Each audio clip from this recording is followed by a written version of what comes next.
दुनिया के निर्माता और पालनहार ईश्वर ने अपनी रहमत से दुनिया को बनाया और अपनी खास रचना इंसान को यहां भेजा। फिर कैसे हो सकता है कि वो इसी इंसान को बिना मार्गदर्शन के भटकने के लिए छोड़ देता?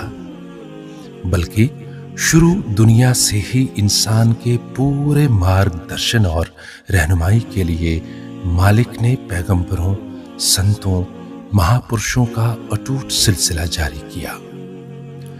भारत जो संतों की भूमि रही है, इतिहास की रोशनी में यहाँ बड़े गौरवशाली और अहमियत वाले पैगंबर और महापुरुषों ने जन्म लेकर रब की दया से इस जमीन को ईश्वरीय वाणी और डिवाइन गाइडेंस से सजाया। भारत में मनु या महानों ने प्राचीन काल में आकर प्रभु का पैगाम लोगों को दिया। श्री राम जी, गौतम बुद्ध और कितने ही महापुरुषों ने इस जमीन को संतों की भूमि बनाया। परंतु अनर्थ ये हुआ कि इनके जाने के बाद दुष्ट और शैतान लोगों ने इनके लाए संदेश में अपने स्वार्थ के लिए मिलावट की और कई बार इन संतों की तालीम के विपरीत इन्हें ही ईश्वर का दर्जा दिया। लेकिन मालिक के आदेश से दूसरे पैगंबर आकर फैला अंधकार दूर करते और हर पैगंबर जाने से पहले ही अगले पैगंबर की भविष्यवाणी करता और सभी ग्रंथों में एक अंतिम ऋषि की भविष्यवाणी की, जो अंतिम पैगंबर के रूप में आकर प्रलय तक पूरी इंसानियत के लिए कंप्लीट गाइड और मार्गदर्शन करेंगे। कहीं उन्हें कल्कि पुराण और भविष्य पुराण में कल्कि और मामा ऋषि के नाम से जाना गया, कहीं बाइबल और कहीं तौराह में उन्हें कंफर्टर और पैराक्लेटोस के नाम से बताया गया और कहीं बुद्ध किताबों में मैत्रेय के नाम से पुकारा गया। कैसे हो सकता है इतना गौरवशाली पैगंबर और महापुरुष दुनिया में अवतरित हो और दुनिया उसे अनजान रहे और वो इतिहास के पन्नों में खो जाए? बल्कि जब हम इतिहास के पन्नों में ऐसे इंसान को ढूंढते हैं तो एक शख्सियत उभर कर आती है जिनकी जीवन कथा सब भविष्यवाणियों पर फिट बैठती है। इनका जन्म आज से तकरीबन 1500 साल पहले अरब देश के मक्का शहर में हुआ। इनके पिता उनके पैदा होने से पहले ही देहांत कर गए थे। किसे मालूम था कि पैदा होने के 1500 साल बाद इस यतीम बच्चे को अपनी जान से ज्यादा प्यार करने वाले और उन्हें अपना मार्गदर्शन बनाने वाले इस धरती पर 200 करोड़ से ज्यादा लोग होंगे। इस महापुरुष के जीवन पर एक अंदाजे के मुताबिक दुनिया की अलग अलग जबानों में 30,000 से ज्यादा किताबें लिखी जा चुकी हैं। इतिहास में शायद ही कोई ऐसी हस्ती हो जिसके जीवन के हर पल के बारे में उसके साथियों ने हर बात लिखकर या जबानी बाद में आने वालों तक पहुंचाई हो। इनका नाम था पैगंबर मोहम्मद साहब। आइए इनकी जिंदगी पर एक नजर इतिहास और भारतीय धर्म ग्रंथों की रोशनी में डालें। कल्कि पुराण के जरिए कल्कि अवतार के दिए गए उल्लेख यानी डिस्क्रिप्शन और मोहम्मद साहब की जीवनी में अद्भुत समानताएं पाई जाती हैं। आइए इन सिमिलैरिटीज पर एक नजर डालें। कल्कि पुराण के मुताबिक कल्कि अवतार का जन्म माधव महीने की 12 तारीख को संभाला शहर में एक उच्च घराने में हुआ। पैगंबर मोहम्मद साहब का जन्म 12 रबीउल अव्वल को हुआ।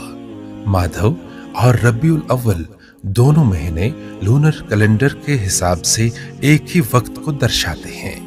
वो कुरैश के उच्च घराने में मक्का नामक शहर में पैदा हुए। मक्का का मतलब शांति का शहर। कल्कि अवतार की माता का नाम सुमति होगा यानी सद्बुद्धि और पिता का नाम विष्णु याश होगा यानी प्रभु का आज्ञाकारी। मोहम्मद साहब की माता का नाम आमिना था जिसका अर्थ है शांति और सद्बुद्धि, और पिता का नाम अब्दुल्ला था, यानी प्रभु का आज्ञाकारी। कल्कि अवतार को 40 साल की उम्र में परशुराम प्रकट होकर उन्हें ईश्वर की वाणी सुनाएंगे। मोहम्मद साहब को 40 साल की उम्र में जिब्राइल नामक फरिश्ता या देवदूत प्रकट होकर कुरान की पहली पंक्तियां सुनाते हैं। कल्कि के 4 मुख्य साथी होंगे जो उनका साथ देंगे दुष्टों के खात्मे के लिए, और देवदूत खुद उनकी सहायता करेंगे। मोहम्मद साहब के 4 मुख्य साथी थे, जिनके नाम थे हजरत अबू बकर, हजरत उमर, हजरत उस्मान और हजरत अली, जो बाद में उनके उत्तराधिकारी यानी खलीफा बने। और जंग बदर में फरिश्तों ने आसमान से उतरकर उनकी मदद की।